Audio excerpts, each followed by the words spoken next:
ഇന്ന് നമുക്കൊരു അവിയൽ ഉണ്ടാക്കുന്നത് കണ്ടാലോ? അതിനു മുമ്പ് നമ്മുടെ വീട്ടിൽ നമ്മുടെ ആരുടെയും അനുവാദം കൂടിയില്ലാണ്ട് അതിക്രമിച്ച് കയറി വളർന്ന് പന്തലിച്ച് നിൽക്കുന്ന ഒരാളെ ഞാൻ കാണിച്ചു തരട്ടെ. ഈ നിൽക്കുന്ന കപ്പങ്ങന്മാരോട്ടോ ആ കക്ഷി. വീടിന്റെ പിൻവശത്ത് ഇതിങ്ങനെ പയ്യെ കിളർത്തു തുടങ്ങിയപ്പോൾ നമ്മൾ വിചാരിച്ചല്ലേ ഇത്രയും വലുതാവുന്നു. എന്തായാലും നമ്മുടെ പ്രതീക്ഷകളെല്ലാം തെറ്റി വളർന്ന സ്ഥിതിക്ക് നമുക്ക് ഇന്ന് രണ്ട് കപ്പങ്ങ മുറിച്ച് നമ്മുടെ അവിയലുള്ള പരിപാടികളൊക്കെ തുടങ്ങാം. ഇതിന്റെ ഇടയിൽ ഞാനൊരു അബദ്ധം കാണിക്കുകയും ചെയ്ത് അത് ഞാൻ വീഡിയോയുടെ അവസാനം പറയാവേ. അപ്പോൾ ആദ്യം തന്നെ ഒരു പാത്രത്തിൽ വെള്ളം എടുത്തിട്ട് നമുക്ക് ആവശ്യമുള്ള പച്ചക്കറികളെല്ലാം ഇതേപോലെ അരിഞ്ഞു കൊടുത്തേക്കാം. അപ്പം നമ്മൾ നേരെ എടുത്തേക്കുന്നത് ബീൻസ്, ഉരുളക്കിഴങ്ങ്, കുമ്പളങ്ങ, പച്ചക്ക, മത്തങ്ങ, പടവലങ്ങ, ക്യാരറ്റ്, പപ്പായ, അതെ ഇത്രയും സാധനങ്ങൾ എടുത്തേക്കണം. അങ്ങനെ ഇതെല്ലാം കൂടി അരിഞ്ഞു കഴിഞ്ഞതിന് ശേഷം നേരെ നന്നായിട്ട് തന്നെ വെള്ളം എടുത്ത് കഴുകിയെടുക്കുക. അങ്ങനെ നന്നായിട്ട് കഴുകി വെള്ളം ഊറ്റിയതിന് ശേഷം നമ്മൾ നേരെ ആ പച്ചക്കറികളെല്ലാം നേരെ കുക്കറിലേക്ക് അങ്ങ് വെക്കുക കേട്ടോ. ഇതോടുകൂടി കുക്കർ അടക്കാൻ വരട്ടായിട്ട് നമുക്കത് കുറച്ച് കാര്യങ്ങൾ കൂടി ചേർക്കാനുണ്ട്. അപ്പോൾ സവാള എടുത്ത് നമ്മൾ ഇതേപോലെ അരിഞ്ഞെടുത്തിട്ടുണ്ട്. പിന്നെ അതേപോലെ തക്കാളി ഇതേപോലെ ചെറുതാക്കി അരിഞ്ഞതിന് ശേഷം പിന്നെ കുറച്ച് മഞ്ഞൾപ്പൊടിയും ഉപ്പും കൂടി ഇട്ട് പരിപാടി കഴിഞ്ഞ് നമുക്ക് നേരെ കുക്കർ അങ്ങ് അടച്ചു വെക്കുക. അടച്ചു വെച്ചാൽ മാത്രം മതി, നമുക്ക് അടുപ്പിലേക്കൊക്കെ ഉണ്ട്. അങ്ങനെ നേരെ നമ്മൾ ഗ്യാസ് സ്റ്റവിലേക്ക് വെച്ചിട്ട് നമുക്കിനി കുറച്ച്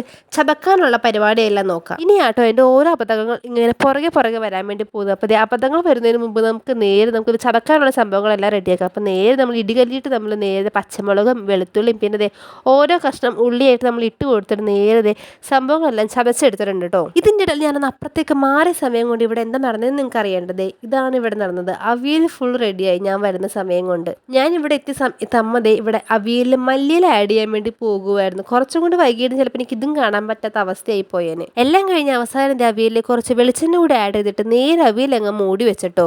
ഇനിയിപ്പോൾ എന്തായാലും നമുക്ക് അടുത്ത തവണ നോക്കാല്ലേ. അപ്പോൾ ഓക്കെ, ബൈ.